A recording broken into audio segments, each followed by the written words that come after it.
உயர்மின் கோபுரங்களுக்காக அமைக்கப்பட்ட சங்கம் இது. இன்று 32 மாவட்டங்களிலே அனைத்து பிரச்சனைகளுக்காகவும் வளர்ந்து இன்னைக்கு எவ்வளோ பெரிய கூட்டத்தை கூட்டியிருக்கிறதுக்கு அனைத்து விவசாயிகளுக்கும் நன்றி. தீர்மானம் 25, மத்திய அரசு உயர்மின் கோபுரங்களுக்கு பதிலாக சாலையோரங்களில் கேபிள் மூலம் உயரழுத்த மின்கடவு திட்டங்களை செயல்படுத்த கொள்கை முடிவெடுத்து அமல்படுத்த வேண்டும். ஏற்கனவே அமைக்கப்பட்ட அனைத்து உயர்மின் கோபுர திட்டங்களுக்கு பாதிக்கப்பட்ட விவசாயிகளுக்கு மாத வாடகை வழங்கிட வேண்டும். 2016க்கு பிறகு அமைக்கப்பட்ட அனைத்து உயர்மின் கோபுர திட்டங்களுக்கும் பாதிக்கப்பட்ட விவசாயிகளுக்கும் கருணை தொகை வழங்கிட வேண்டும். அதே போல நிலுவையில் உள்ள நில இழப்பீட்டுத் தொகையும் வழங்கிட வேண்டும். தமிழ்நாடு அரசு காவுத்தம்பாளையம் முதல் இடையர்பாளையம் வரை அமைப்பதற்காக திட்டமிட்டுள்ள உயர்மின் கோபுர திட்டத்தை சாலையோரமாக கேபிள் மூலமாக செயல்படுத்த வேண்டும். காவுத்தம்பாளையம் குமரிக்கல் பாளையத்தை தொல்லியல் முக்கியத்துவம் வாய்ந்த பகுதியாக அறிவித்து அப்பகுதியில் திட்டமிடப்பட்டுள்ள துணை மின் நிலைய திட்டத்தினை ரத்து செய்ய வேண்டும். தமிழ்நாடு மின் தொடரமைப்பு கழகம் நிலத்திற்கான இழப்பீடு வழங்காமல் விடுபட்டுள்ள திட்டங்களுக்கு உடனடியாக நில இழப்பீடு வழங்க வேண்டும். அதே போல மேலூர் கள்ளங்காடு சிப்காட் திட்டத்தை ரத்து செய்ய வேண்டும். வரதமா நதி நீரை பாப்பாக்குளம், கணக்கன்பட்டி குளம், கஞ்சநாயக்கன்பட்டி குளம் வழியாக கொத்தையம் அணை, பொருளூர் குளம் மற்றும் நல்லதங்கால் அணைக்கு கொண்டு வர திட்டம் தீட்டி செயல்படுத்த வேண்டும். பிஏபி திட்டத்தில் விடுபட்டுள்ள ஆனமலையாறு, நல்லாறு திட்டங்களை நிறைவேற்ற வேண்டும். பிஏபி திட்டத்தை நவீனப்படுத்த குழாய் வழி நீர்ப்பாசன முறையை டேம் டு ரூட் செயல்படுத்த வேண்டும். சமமட்ட கால்வாயின் நீரெடுக்கும் திறனையும் அளவையும் அதிகரிக்க நடவடிக்கை எடுக்க வேண்டும். அமராவதி பிஏபி பாசன ஆயக்கட்டில் இல்லாத வறட்சி பகுதியில் உள்ள குளம், குட்டைகளுக்கு அமராவதி ஆற்றின் உபரி நீரை கொண்டு சேர்க்கும் வகையில் நீரேற்று திட்டத்தினை செயல்படுத்த வேண்டும். வேளம்பட்டி சுங்கச்சாவடியை அகற்றி நீர்நிலையை மீட்டெடுக்க வேண்டும். அமராவதி சர்க்கரை ஆலையை நவீனப்படுத்த வேண்டும். கொளத்துப்பாளையம் சிப்காட் திட்டத்தை ரத்து செய்ய வேண்டும். நஞ்சராயன் குளம் பகுதியில் விதிமீறலில் ஈடுபட்ட தனியார் அறக்கட்டளையிடமிருந்து நிலத்தை மீட்டு சுற்றுச்சூழல் பூங்கா அமைக்க வேண்டும். அணுப்பட்டி கிராமத்தில் உள்ள கிஸ்கால் உருக்காலையை ஊராட்சி மன்ற உத்தரவுப்படி இடித்து அப்புறப்படுத்த வேண்டும். கௌரி ஸ்டீல்ஸ் இரும்பு உருக்காலை திட்டத்தை ரத்து செய்து பாரம்பரிய கொரங்காடு உயிர்வேலிகளை பாதுகாக்க வேண்டும். வாவிபாளையம் கிராமத்தில் அமையவுள்ள வேளாத்தாள் டயபர் நிறுவனத்தின் அனுமதியை ரத்து செய்ய வேண்டும். தாராபுரம் வட்டம் பொன்னுவாடி கிராமத்தில் அமைந்துள்ள நல்லதங்கால் ஓடை அணைக்கு நிலம் வழங்கிய விவசாயிகளுக்கு நீதிமன்ற தீர்ப்பின்படி முழுமையாக இழப்பீட்டுத் தொகையை உடனடியாக வழங்க வேண்டும். நல்லதங்கால் ஓடை அணைக்கு வரதமா நதியின் உபரி நீரை கொண்டு சேர்க்க வரத்து கால்வாயை சீர் செய்ய வேண்டும் என்று கூறி அனைவருக்கும் நன்றி கூறி விடைபெறுகிறேன். நன்றி, வணக்கம். அடுத்தபடியாக சுபி தளபதி அவர்கள், தலைவர், தடாப்பள்ளி அரக்கன்கோட்டை பாசன விவசாயிகள் சங்கம். அனைவருக்கும் வணக்கம். தமிழகத்தில் இருபோக நஞ்சை ஆயக்கட்டுகள் என்பது ஒரு 4-5 மாவட்டங்களில் மட்டுமே இருக்கின்றன.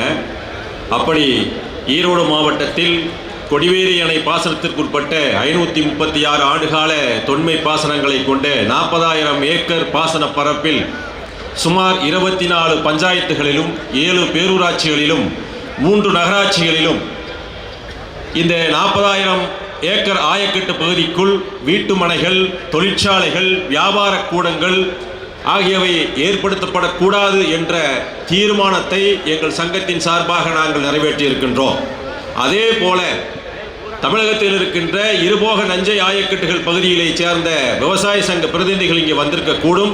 அவர்கள் அதை பின்பற்றி இது போன்ற ஒரு தீர்மானத்தை நிறைவேற்றினால் நில வகைப்பாட்டை அவர்கள் செய்ய முடியாது.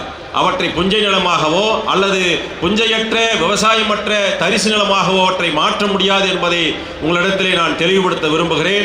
அதே போல கடந்த ஆண்டு வேளாண்மை துறை அமைச்சர் அவர்களையும், மத்திய வேளாண்மை துறை அமைச்சர்களையும், நிதியமைச்சர்களையும், மத்திய நிதியமைச்சர்களையும் சந்தித்து நம்முடைய தேசியமயமாக்கப்பட்ட வங்கிகளில் விவசாயிகள் பெறுகிற அந்த கடன் தொகைக்கு ஈடாக வைக்கின்ற தங்களுடைய பத்திரங்களை, நில அடமான பத்திரங்களை அவர்கள் திரும்ப பெறுகிற வகையில் தங்களுடைய கடனை, தங்களுடைய வட்டியை திருப்பி கட்டிய பிறகு 15 நாட்களுக்குள்ளாக அந்த பத்திரங்களை உடனடியாக அந்த வங்கி மேலாளர் அவருக்கு திருப்பி தர வேண்டும். அப்படி திருப்பி தராத பட்சத்தில் அந்த 15 நாட்களுக்கு மேலாக ஒவ்வொரு நாளும் அந்த வங்கி மேலாளர் 5,000 ரூபாயை அந்த விவசாயிக்கு அபராதமாக செலுத்த வேண்டும் என்ற அரசாணையை நாம் பெற்றிருக்கிறோம் மத்திய அரசிடமிருந்து. அந்த செய்தியை நான் உங்களிடத்தில் தெரிவிக்க விரும்புகின்றேன். அதே போல நீங்கள் தேசியமயமாக்கப்பட்ட வங்கிகளில் நில அபிவிருத்தி கடன் என்கிற அடிப்படையிலே நிலத்தை அடமானம் வைத்து சுமார் 1 கோடி ரூபாய் அளவிற்கு நீங்கள் பெற முடியும். அப்படி பெறுகிற கடனுக்கு 2% தனிநபர் காப்பீட்டை இதுவரை செய்து வந்தார்கள். அதாவது 1 கோடி ரூபாயை நீங்கள் பெற்றால் நீங்கள் 2 லட்சம் ரூபாய் தனிநபர் காப்பீட்டை உங்களுடைய வங்கி கணக்கிலிருந்து அந்த தேசியமயமாக்கப்பட்ட வங்கிகள் பெற்றுவிடும், எடுத்துக்கொள்ளும்.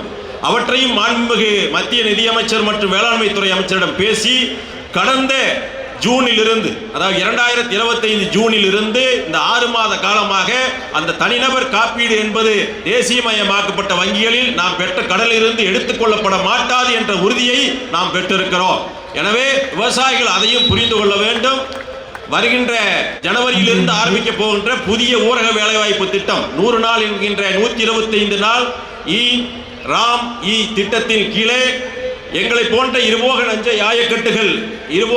ஆயக்கட்டுகளில் நீங்கள் அரசிடம், மாநில அரசிடம், மாவட்ட நிர்வாகத்திடம் பதிவு செய்து வருடத்தில் 2 போகத்தில் நடவு சமயத்திலும் அறுவடை சமயத்திலும் அந்த திட்டம் 30 நாட்களுக்கு, அறுவடை சமயத்தில் 15 நாட்கள், நடவு சமயத்தில் 15 நாட்கள், வருடத்தில் 2 மாதங்கள் நிறுத்தி வைக்க முடியும் என்பதையும் இந்த கூட்டத்தின் வாயிலாக நாங்கள் உங்களை தெரிவித்துக் கொள்ள விரும்புகின்றேன். நன்றி, வணக்கம். நன்றி.